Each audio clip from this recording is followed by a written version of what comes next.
93.2.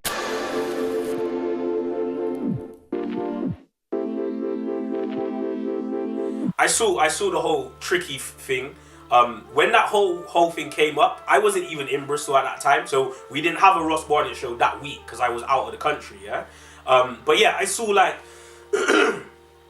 I saw the hype. You know what I'm saying? I saw the buzz. I saw people kind of kicking up fuss. And I thought, yeah, let me take a look at what he's got to say. And I got to be honest with you, for a large proportion of what he said, I agree with him.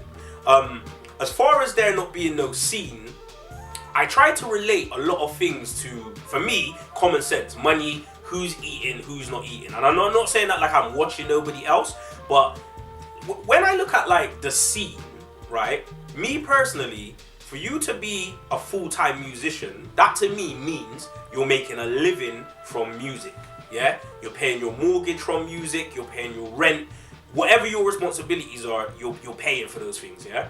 In my experience, I don't know nobody from Bristol, from the inner city. I'm from Eastern, yeah? My family's Eastern. I was originally like young. Before that, we was in Paul with my family, but I'm from Eastern pretty much, yeah? I don't know nobody from the inner city community who's made it financially, yeah? Who's literally paying for their mortgage off of music or paid off their mortgage. There's one or two people who are a little bit older than my generation, and those are like the Ronnie Sizes of this world, the Crust, obviously that whole movement. But I don't know nobody else who's making money from music. Like, man might be making a bit of money. Some people, I'm sure people are performing. Do you know what I mean? And salute to those people.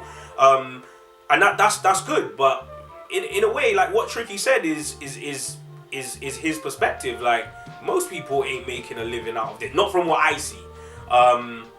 As far as like the money that gets made in town on a weekend, like, yeah, that money's not going to the hood, but again, I don't expect that. Why is that money going to go to the hood? That money's going to a promoter or a club owner or whoever's putting on those nights. So, you know, there was a lot of controversy around that. For me, I'm like, well, yeah, that's just fucking common sense what you're saying. Like, obviously, the money ain't going to the hood. Like, if I'm a promoter and I put on a night and I appeal to an urban audience and the urban audience comes out, okay, there's a couple DJs who's going to get paid and that's good. There's a couple DJs who's eating, actually. I'm sure there's DJs who are making a good bit of change on the weekend.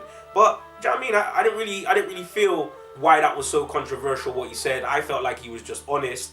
And like I've kept saying throughout this segment, like, basically, I don't know nobody who's making their money off of music. I might be making a little bit of money, but I don't know nobody who really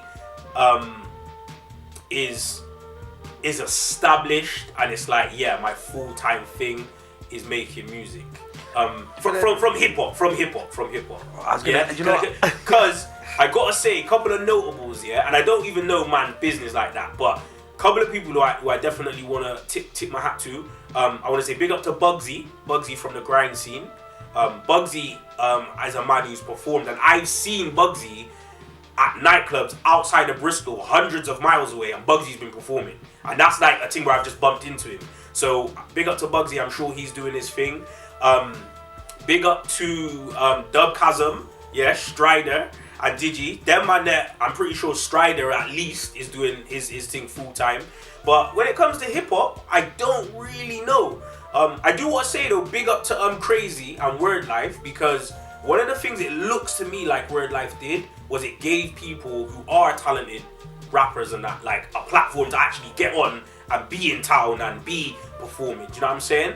A lot of these guys, obviously, they perform at other places, but I think he kind of, with that Word Life movement, it seemed like him and Rake, shout out to Rakes as well, they basically gave man a platform to at least shine. So the talent's here. I don't think many people are eating from it, and you know, I'm not mad at that. And I think from what I've seen, like looking at people's comments and stuff, I think that most people who's in the game in Bristol that I've seen pretty much agree with that. I don't think there's been many people who's like, no, like I bought a yard off of music. Like, not many people I know have. You know what I'm saying? No that I personally know, they haven't. BCFM 93.2.